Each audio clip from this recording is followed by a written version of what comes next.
Happy to talk to you. And thanks, obviously, for just all you've done for the film and helping to champion to get it to this point. I really appreciate you. Sure, my really dorky like I really love the movie. It's just I feel like I still haven't seen anything like it. Yeah. I'm glad to talk to people about it every time that I know people hmm have watched it. They always want to talk about it. So Yeah. I was really excited for Appreciate it. you. Thank you. So I guess I wanted to ask a Is this an general. on-camera interview, Joey, or just material for a written piece? We can do whatever you want. If you want to do it Oh, written, I we'll do don't. it written. Yeah, that's fine. Either way is fine. Just Okay, cool. fine. Um, I know this is inspired by a short story, and I guess I wanted to know what from the short story stuck out to you. Yeah, I think it was a few different things. I think the first thing I was struck by was after sort of nodding off throughout reading the short story, I was because it's really, I don't know if you've read it, but Mm-mm. it's really dense. It's not an easy read, especially at like 11 p.m. before you go to sleep. And Sure. but I was tricked, I think, by the writing and sort of snuck up on by this idea of this sort of testament to the power of just connecting with your neighbors, with Mm-mm. strangers through, in this case, obviously song, but I think it could be extended to art in general, or even just vulnerability. If more people would just share, are open to sharing, it's amazing how a community can kind of form around that. Mm-mm. And so that was the first thing. And then the second thing I think was a familiarity, sense of familiarity with the types of characters that were in the story, to the kind of men who I was surrounded by when I grew up in a tiny town, one stoplight town in Michigan. Um, a lot of sort of like hard shell uh, Mm-mm. characters who, if you got to know them, you would realize that they were actually very soulful. Yeah. Um, And then the third thing was just an opportunity from a creative perspective to apply my decade of work in documentary toward a piece of fiction. Yeah.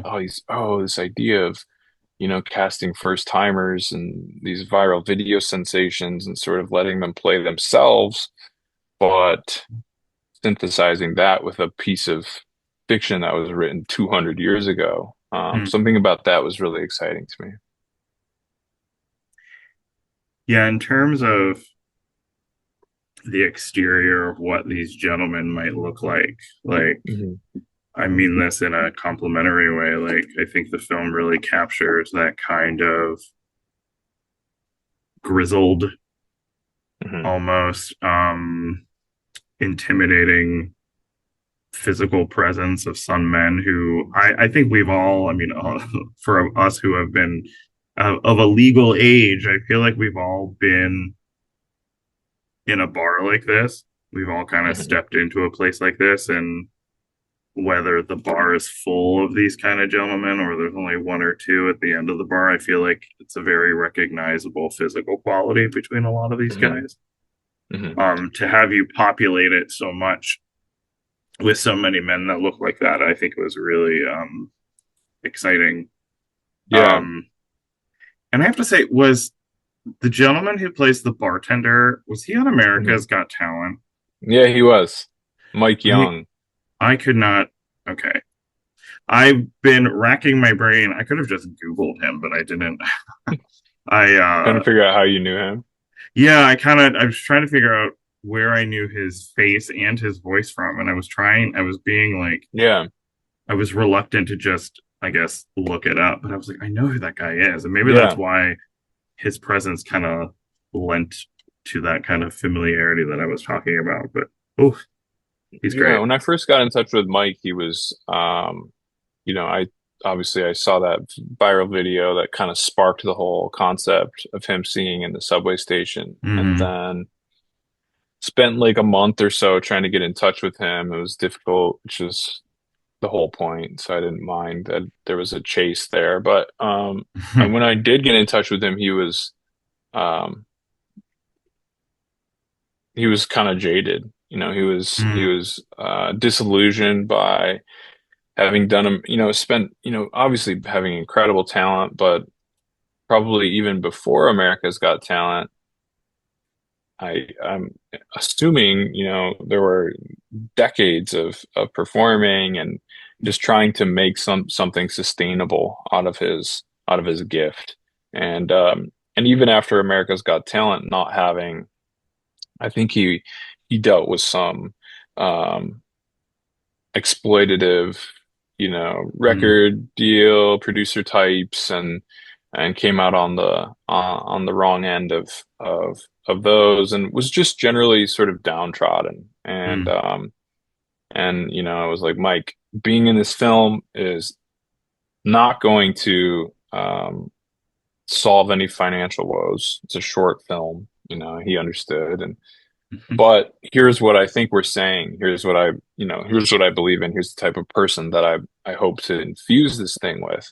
And he completely got it, and mm, was really, I think he was moved by I think it resonated with him on a soul level, and he wanted to be a part of it. So he was sort mm. of the cornerstone of the cast.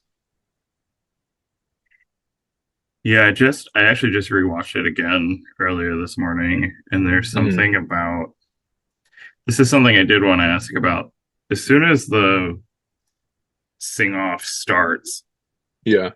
it does feel like almost like a runaway train about like who's Hmm. going to get up. I don't know. This is really anticipatory Hmm.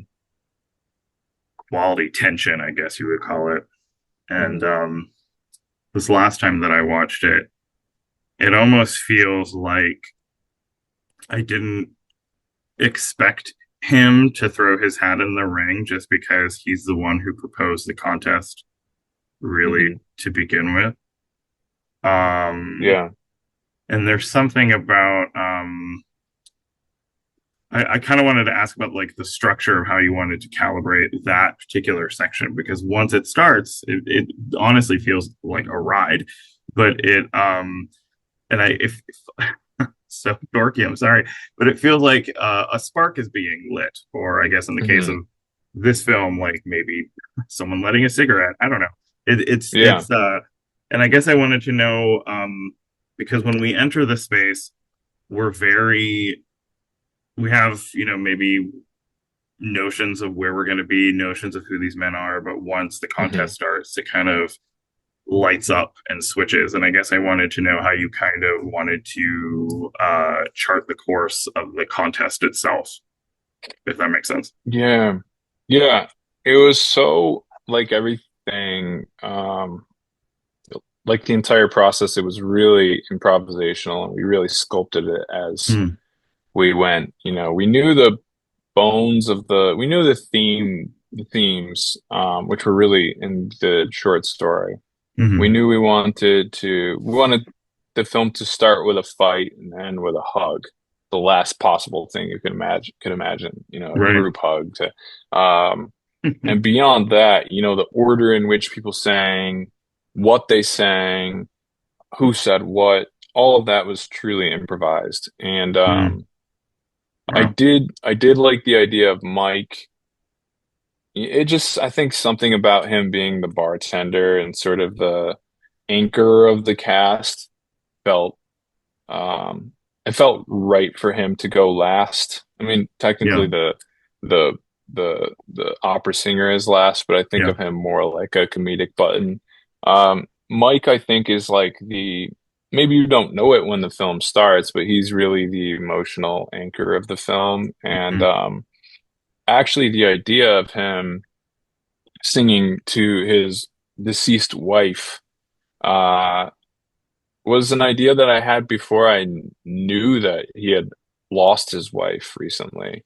And oh, so wow. when Okay. he it was really emotional, I started to talk to Mike about wanting to, like, who could we dedicate this to? I want you to be singing. the for all the songs, they're saying something other than what the lyrics are. It's something more than what the lyrics are, and I think you can feel that. But yeah, for with Mike, we were just talking on set, and I was like, I imagined maybe your character is singing to his wife who had passed, and he was like, Mm. my wife did pass, just a couple years ago, and Oh gosh. and so let's do that. That will be the most real. And Mm. so I asked him to sing the song to his wife, and we only did a couple takes of it because it was so just. I mean, you watch him in the subway station on a little iPhone video, and you're like, oh my God, how is this much soul permeating through the subway station, through Yeah. the rumble of the trains, and then through my like tinny iPhone speaker and sending chills up my arms so that so when you're there with a film crew and it's beautifully lit and you're shooting on 35 and adding drama with the camera movement and stuff. I was so confident that it was going to be really potent Yeah. emotionally. Yeah, it felt like, well, first of all, like a bartender, I mean, almost in any bar can feel like a ringleader of a bar. You have to listen to the Hmm. bartender. They control Yeah, whether you stay there or you leave. right. Um, and the fact I had forgotten that there's that cut back to the picture while he is Hmm. singing, Hmm. and it Hmm. makes you wonder, he's singing for something obviously very personal to him. Hmm. Maybe his wife loved that song. Maybe it's a song they Yeah. love together. And it kind of really puts into perspective of how,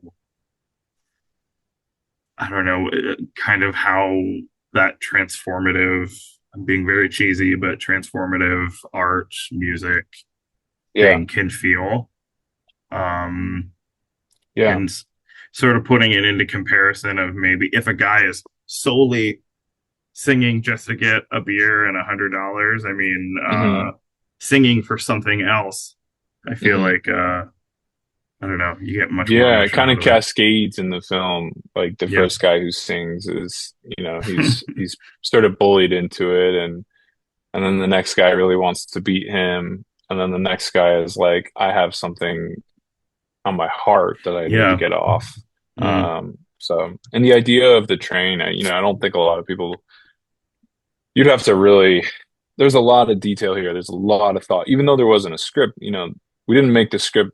We didn't make the film with no script out of any lack of preparation or something. It's just that I believe so much in all the stuff I could never write and the power of spontaneity and letting these real people be themselves and how that might make a film feel.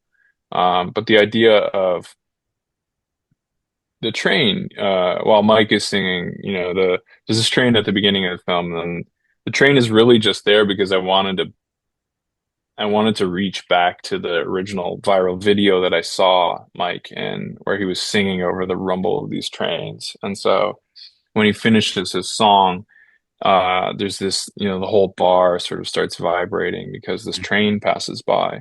And so, yeah, I just really, I spent a lot of time trying to make each of these guys who took such big leaps to be in the film and act for the first time and sing on camera feel really seen and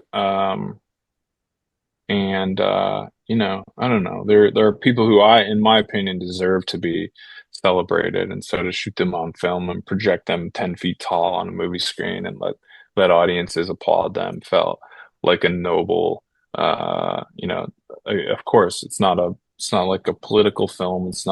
Doesn't have the global importance of like some of these films that deal with the Russia-Ukraine conflict or other things like that, but I think on an individual and a soulful level, and just seeing these guys, it's pretty important to them. hey, I mean, there's something to be said about a movie that can very easily telegraph something about vulnerability, even specifically male Hmm. vulnerability. I mean, I think Yeah. I have a theater background. I know what it's like to get up and like Yeah. sing in front of people, and as much experience as I have doing that, it's still fucking terrifying. Right. Um, so the fact that they can do that in front of each other, and I kept wondering, how many of these people see each other every other day, every week. And they Hmm. probably don't know what the other person has in them. You don't know. I think Right. that's something Right. very beautiful. Um, Something that keeps getting brought up when I talk about this movie Hmm. to people is how beautiful it's shot. Now, I can't even like articulate really necessarily what I appreciate about how you shoot this movie. Well, I'll just kind of tell you what I like. Um, the fact that you get right up into these men's faces, you let the frame really Hmm. hold everybody's face. Hmm. Um, there are so many shots of the men at the bar, like you're shooting down the barrel of the bar, and you can see the profiles of all the men there. I Hmm. love so many of those shots. It just feels like there's so much shadow and so much light, sort of. I mean, this is a compliment, like almost fighting each other, just because it's like the mood of the bar, the mood of what these men are trying to, like, I guess thematically, project or hide from each other. I Hmm. find very Hmm. fascinating, and I guess um, from the overhead light to the lighters in everybody's hands to the lights behind the bar. I guess Yeah. in a really long, exhaustive way to ask, what was important to you about shooting this? Because every single person I've talked to, they talk about how beautiful it looks. Yeah. Well, thank you. I think the two big overarching philosophies were to begin the film in close-ups almost exclusively. This is a Mm, group of disparate individuals in the bar, and also like to get right in there because we had worked so hard to find these faces and personalities that had so much depth and visually, but also their characters. And then and then for the composition to slowly start to expand throughout the film. So later on, this guy gets up and he starts dancing and we sort of pan with him and it starts yeah. to widen out. And it's almost like the energy that is sparked by the sing off, literally, photographically starts to connect them, turn singles into two shots and three shots and so on and so forth. Um, and then the way the film was lit, I think we wanted it to feel, I don't know, both. We were looking at a lot of paintings, Mm, like Renaissance era paintings, and um, mm, we wanted that sort of contrasty, warm, almost like both cozy and lonely at the same time, mm, like a lot of small town bars in the middle of America kind of tend to feel. And we realized that skipping light off of the bar top and having it bounce upward into faces really accentuated all the lines on these guys' faces mm. and sort of the stories within them. And so that kind of became our approach was to skip light off of the bar top and um Cool. yeah, it felt very soulful. There's like a warmth to this movie in terms of this makes sense only probably in my brain about like I wouldn't say this is like exclusively like a Christmas movie, but it's snowy. Right. I don't know. It feels very, Yeah. very apt for this time of year. But Hmm. it reminds me of like when a cold window feels like warmth on it and it has that sort of like wet, foggy look to it. Hmm. And you Hmm. can, depending on like what side of the window you're standing on, you can see light and the light looks kind of fuzzy. That's what this movie Right. kind of makes me Yeah, I love feel. that. Yeah. Um, It's kind of painterly. yeah, yeah. There's A few people have said it's like a Christmas movie, and I kind of love that. And in hindsight, maybe I would have just added some Christmas decorations, and then it would have been a Christmas movie. But I like the idea. A lot of people, a lot of voters are watching it right now over the holidays, and hopefully it has some sort of maybe that permeates on some meta Yeah, level and feels kind of warm. there's a even though it looks like this bar feels more isolated. Hmm. Um, there's a I work part time at like a public market, and I leave when I close. I leave through a specific door, and the last Hmm. time that I watched this a couple of weeks ago, I leave through one door and I have to cross up towards like a busier street, and across the Hmm. street is sort of like a tall grayish building, and it reminded me so much of your movie. And Yeah. I actually almost went in there. I almost did. Is it a It's- bar? It was a bar. Yeah, Oh, I would amazing. have to find it. I took a picture of it Yeah. because it was like Send dark it and to me. snowy and cold. Yeah.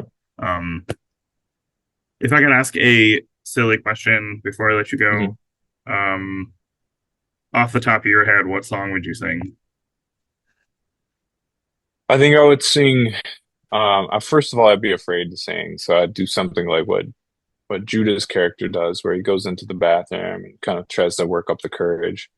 Yeah. But I would probably sing